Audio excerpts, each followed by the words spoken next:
लानानै जोङो दिनै आवगायबोदों जोङो डेम'क्रेटिक भाबै गणतान्त्रिक भाबै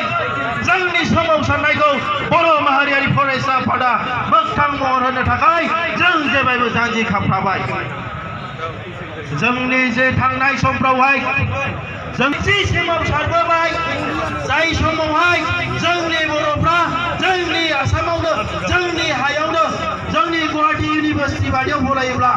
जोंनि कटन कलेज बादियाव फरायोब्ला जोंनि बर'फ्रा जोंनि जोहोलावजोफ्रा दिनै हस्टेलनिफ्राय थफ्ला गारहरजानाय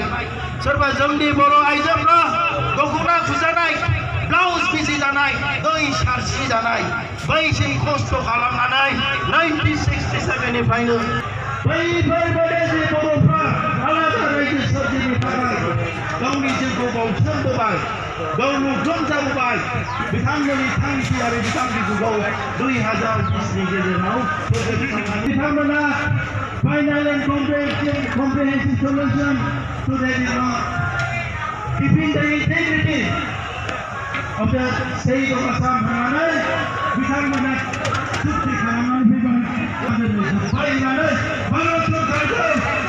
सारेन्डार खालामनानै 2020 आव फैबाय जोंनि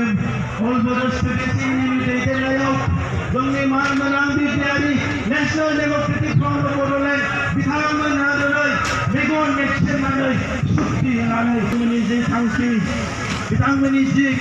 मोनसे सुजुग आरो सुबिदा बिथांमोननि जि आलादा रायजो सोरजिनाय बे आलादा रायजो सोरजिनाया 2020 आव जोबखाबाय बर'फोरनि जे गावसोरखौनो जि मोनसे जों मल्टिपजिसन मोनसे जोङो प्लेटफर्माव दं बेखौ नागारनानैब्लाबो जों साखिनि थाखाय नांनो जोङो रेडि होननानै आं बिथांनो फिन बुङो बेनि उननिफ्राय जों आरम्भ खालामदों गोबां